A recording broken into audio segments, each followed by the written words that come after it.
नमस्कार मंडळी, श्री स्वामी समर्थ. स्वागत आहे तुमचं आपल्या सिम्पली मराठी रेसिपीमध्ये. तर आज आपण इथे बनवणार आहोत चवीला अतिशय भन्नाट असणारा आणि हॉटेलमध्ये सगळ्यात शेवटी आपण आवर्जून जे ऑर्डर देतो असा जिरा राईस. तर हॉटेलपेक्षाही भारी असा जिरा राईस आज आपण घरी कसा बनवायचा ते बघणार आहोत. यासाठी इथे मी एक मोठी वाटी बासमती तांदूळ घेतलेला आहे.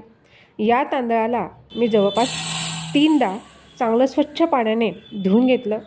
3दा स्वच्छ धुवून झाल्यानंतर याला 20 मिनटं मी भिजत ठेवलं. भिजल्यामुळे काय होतं, तांदळातला जो स्टार्च असतो हा निघून जात असतो.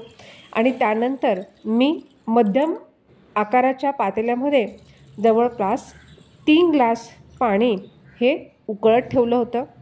पाण्याला छान उकळ आल्यानंतर त्यामध्ये मी 2 तेजपान, 2 लवंग, 4 काळी मिरी, दालचिनीचा 1 तुकडा, हिरवी विलायच्या 2, चक्रफूल, त्यानंतर इथे हिरवी विलायची जी आहे त्या 2 आणि तूप साधारणतः 1 छोटा चमचा आणि मीठ घालून पाण्याला एक छानपैकी उकळ येऊ दिली. आणि उकळ आल्यानंतर आपल्याला जो तांदूळ आपण भिजत घातलेला होता तो आपल्याला यामध्ये शिजवून घ्यायचा आहे.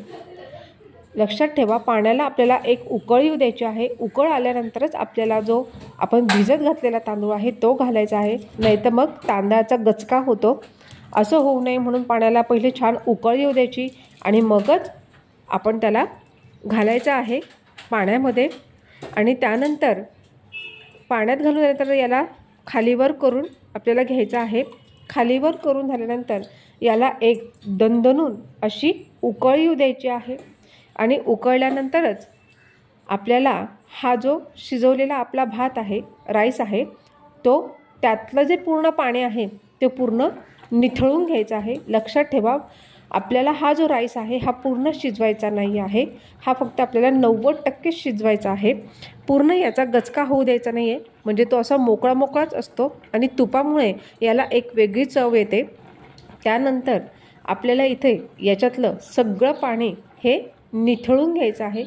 पाणी निथळून झाल्यानंतर त्यामध्ये आपल्याला एक फोडणी घालायची आहे.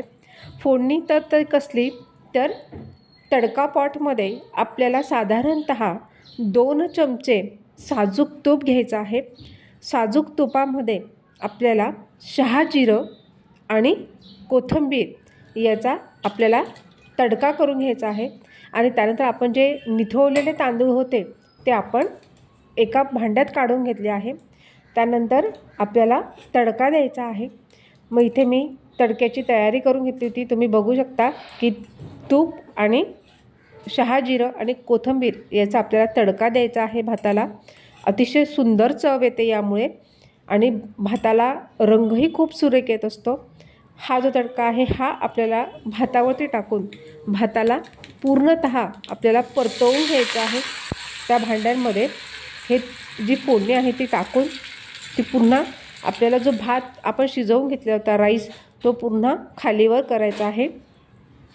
आणि अशा पद्धतीने आपला हा जिरा राईस इथं तयार झालेला आहे.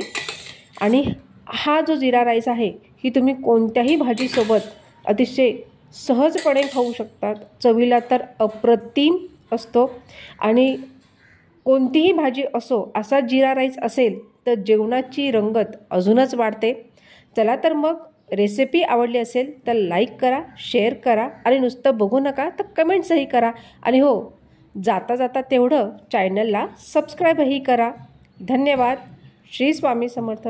आणि एकदा ही रेसिपी नक्की ट्राय करून बघा आणि कमेंट बॉक्समध्ये मला नक्की सांगा की तुम्ही केलेली रेसिपी कशी झाली. थँक्यू.